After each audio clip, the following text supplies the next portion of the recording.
nagpasya na ang NBI Dangerous Drugs Division na mag-apply ng search warrant para mapasok na ang naturang bahay. Nadakit naman yung case na hindi naman natin dinay, but instead, tinugor tayo na lalagay natin consistent niya para at least there are no loopholes. Next step is for us to refile or i-withdraw natin yung fill line natin ngayon and then i-refile natin tomorrow ulit. Sa wakas, ibinabana ng korte ang search warrant laban kina Abdul Gadi at Raynida Faizal, ang mag-asawa na pinaniniwala ang namamakala sa pagre-repack at pagbebenta umano ng mga peking anti-rabies vaccines. Kinabukasan, March 19, kasama ang resibo, ikinasa na ang isang malawakang operasyon na may pinagsalib na puwersa ng NBI, DDD, FDA at iba pang departamento ng NBI. Operation natin ngayon is to serve a search warrant for violation of 9711. This is a hostile environment. This is not a friendly environment. You know the area, diba? Hopefully, nagbago na sila. These people are very sensitive. No? If you're disrupting their religious beliefs, something is going, we're gonna get in trouble.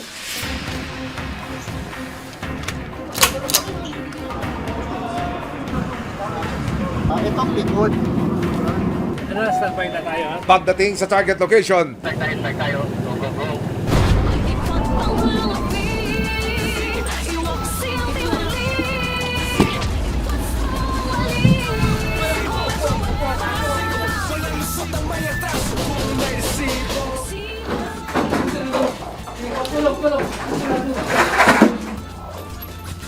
NBI! Royna! Raynida!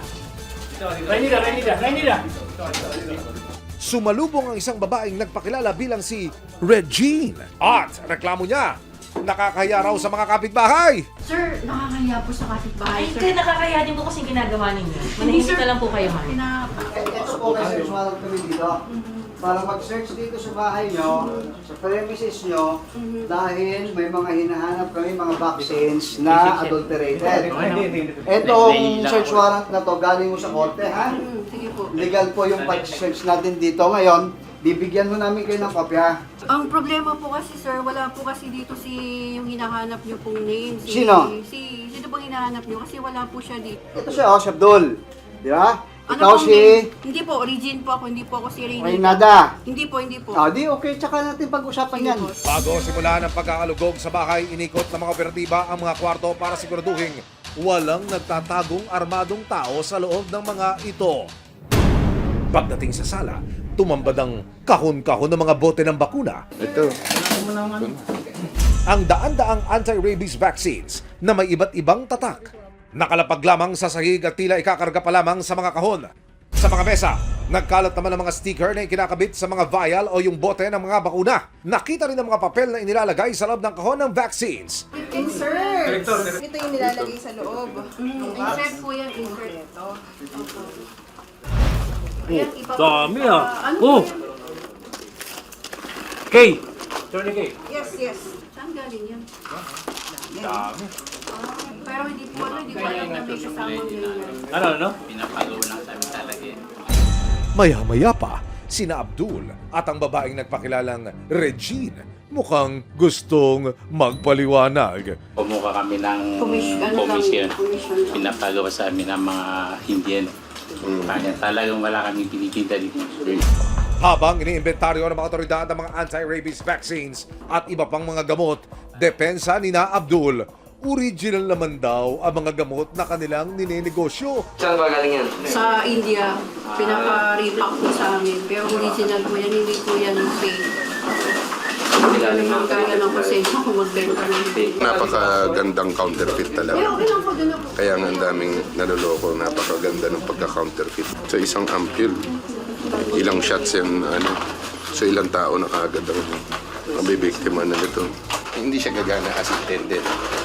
Hindi na natin sugal mo na yun kung tatalab, or hindi siya tatanap. Diba? Kasi hindi natin alam kung ano yung laman ng loob, yung fluid sa loob. Hindi mo alam kung tubig ba to o ano. Yung mga biologicals po kasi na ganito, kailangan naka-maintain siya sa biorhythm. No? So, ibig sabihin, merong certain temperature na minomonitor, hindi pwedeng bumaba na certain temperature. Ngayon pa na mainit yung panahon. So, definitely, yung efficacy nito is wala na talaga siya. Hindi na siya magiging effective. So, marami po silang brand na pinaka-counterfeit. Hindi ko po in-expect na ganito kadami. Kaya po, na-alerto tayo kasi gaano kadami yung buhay yung masasagip natin from this operation. Sa patuloy na pagsusuri ng NBI at FDA sa mga produkto, nagulat sila nang makita ang isang bagong brand ng anti-rabies vaccine na pineke na rin. Medyo bagong bagong produkto, yet Nandito na. inano na nila. Counterfeit na. Hindi sa store ng ganyan yan. Legit yan. Bukod sa mga selyadong bakuna, namataan din ng mga operatiba ng NBI at FDA ang mga bote o vial na walang laman at walang tatak. Pero mukhang business is doing good dahil bukod sa anti-rabies vaccines, nadiskubre rin ang iba pang klase ng mga gamot na posibleng nire-repack at pinipeki rin daw. Ito po ay Hepa B vaccine. No?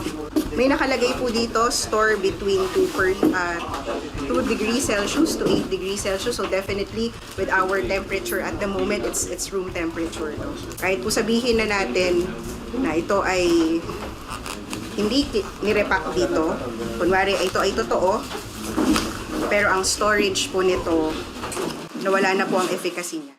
Maraming salamat sa panonood, mga kapuso. Para masundan ang mga reklamong nasolusyonan ng resibo, mag-subscribe lamang sa GMA Public Affairs YouTube channel